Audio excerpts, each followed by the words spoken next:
Now that we know how to edit text, let's have a look at how to edit photos and photo galleries on our sites.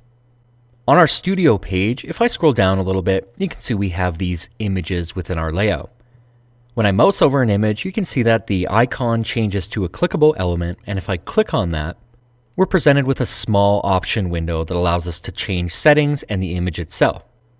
The first option in this box is to replace or edit the image. If we click Replace, it brings up another menu for us to select or upload a unique image. You may see images we've used throughout the site already listed in here. We can also click the Upload button if we want to upload something new from our computer, or we can click this Full View button, which is going to give us a wider layout if we plan on browsing and modifying images as needed. I'm going to select a different image for that space, maybe this building. So let's just click Select and then Done. And you can see it's been replaced within our layout. If we needed to make a small edit to that image, we can click the Edit button. It brings up this photo editor, and we can do things like crop the image, resize it, flip it, or add overlays. I'm going to leave the image as is and click Save. And let's look at the remaining options within this menu. Below that we have Link Image. If we click on this option, it allows us to apply a link to the image, essentially making it a button to be clicked to another page. So we can select an existing page, or we can link it to an outside page, an email address, or a file for a download. Let's close that. And below that, we have options to enter in something called alt text and a tooltip.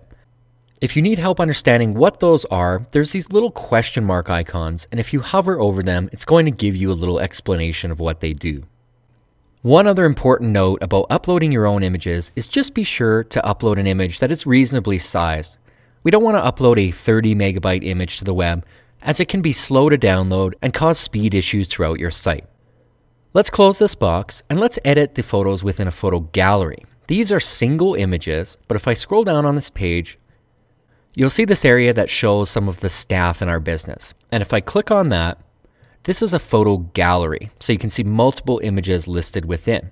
If we want to add new images to this area, we can click the plus image, and we're brought to the same image selector we had before.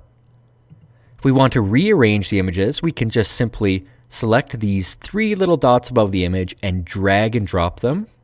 If we'd like to edit the captions on any of these images, so you can see it says Tony, and then there's some information below about Tony, we can click on Tony's photo.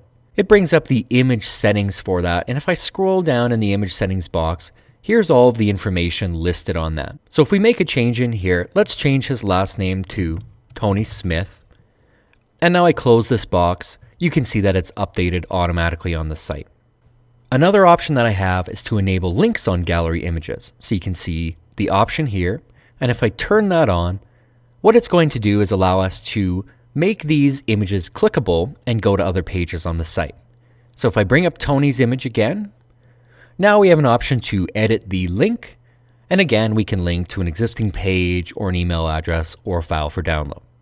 So editing a photo gallery is not that different from editing a single photo. However, you have a few more settings in terms of captions, the order of the images, and enabling links.